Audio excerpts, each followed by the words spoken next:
Okay, hi. So I have decided I'm going to be talking a little slow. I got a new microphone. Yay. And okay, I hope it's working.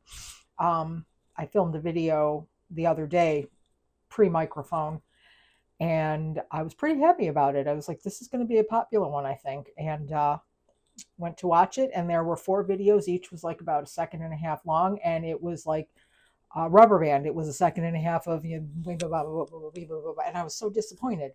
It's also something we don't eat a lot, but I will make sure next time to do it because it's good. It's like fake ribs. Anyway, today we're revisiting the freezing bulk packages of meat because I discovered two interesting tips. I think I discovered them, so they might be silly. It's not like some professional told me.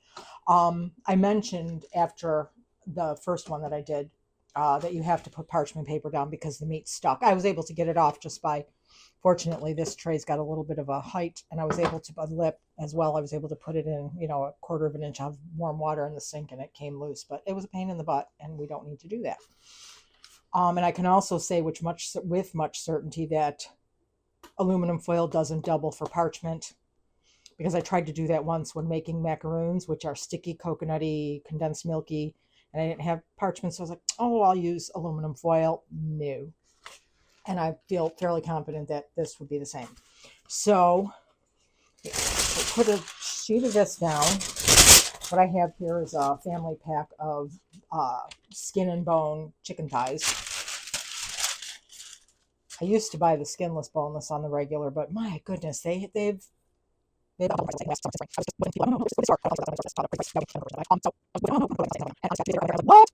hands. No particular reason other than, hey, notice I'm walking away and you can still hear me. I like this microphone. Well, I hope I do anyway. It's my first time using it. No particular reason other than I just don't feel like having goo on my hands today. So I'm going to leave them full skin bone, just like they are. Because I also find that they bake a little better in the oven. I'm not 100% unhappy about switching over to these. Sometimes the skinless, boneless were a little on the dry side, and these usually aren't. And, some people, not me, but some people enjoy the skin, especially if it's a nice crisped up skin. Okay, quite frankly, if it's a nice crisped up skin, I will enjoy it too. And who doesn't enjoy the skin of a delicious rotisserie chicken? Am I right? Whew, just had one of those the other day. It was delicious, and it made me think of something that I could film, video. I guess I could say tape, right? No. So anyway, just place them out on the parchment. If they're close, like even just a little touching, they will break apart easily. So, and they won't be frozen solid. So you can stack them on here. Around here, we're into Salen's hot dogs, local dog, go Salen's. And buying a 3-pound sack of hot dogs is really the way to go. But you really can't, there's just two of us, and I'm really not the biggest hot dog fan, so they will last a while. I bought 2 this summer, and I still have a huge bag in the freezer. So I'd like to freeze them, but what we used to do in my family is just then throw it in the freezer, and then you're there with a butter knife and the meat mallet trying to yank off some hot dogs, getting, quarters and thirds and chips of hot dogs. So I thought I'd try this with the hot dogs, and oh, it works beautifully, I will say. Anyway, my point there is that their 3 pounds of hot dogs pretty much fills this tray, and some of them were touching, and they were fine. They came apart easily.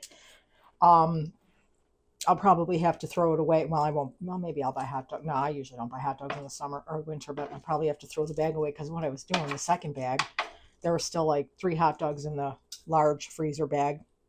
Also, not an update, but a reminder, you can buy 2-gallon sized freezer bags at Walmart, and I would imagine anywhere. I haven't looked. Amazon, I don't know about Wegmans because I just didn't look there, which is odd because that's where I get most of my other usual freezer bags. Maybe because I just didn't need to buy them after that first one. Anyway, so you just place it out, lay it out however it fits, in whatever kind of tray you have that's freezer safe. And won't be all bendy because it doesn't matter if it's bendy, just use 2 hands underneath. Anyway, here's my second tip that I learned. I've been doing all my meat. I buy everything. I'm a unit price shopper, a bulk shopper, even though there's just the 2 of us because we have the freezer. So I've been doing everything this way. I've been loving it immensely. And I put chicken breasts. This was quite a while ago. Now I put chicken breasts down there and I set reminders. I was setting a reminder, an alarm or something for like 3 hours, 5 hours, depending. And I ended up happening to be out and I didn't hear the alarm. And 2 days later, I think it was, I went down to get something out of the freezer and I was like, oh my God, there was uncovered chicken breast, boneless, skinless. And it looked a little janky around the edges, but it wasn't a horrible bad. So I immediately got it in a freezer bag and, got as much air out as possible and have since forgotten to ask Google, hey, Google, is freezer burned meat dangerous to eat?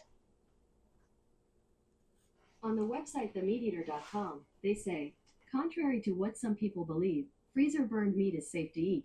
However, that doesn't mean it's going to taste great. The real damage of freezer burn is that it causes a dry, leathery texture. The flavor will also depreciate, a sign that it's lost its freshness. That's what I thought, but I wasn't 100% certain.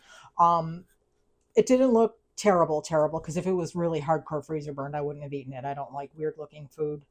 And however, the next time I did something and I was like, I don't know, I'm going to try this.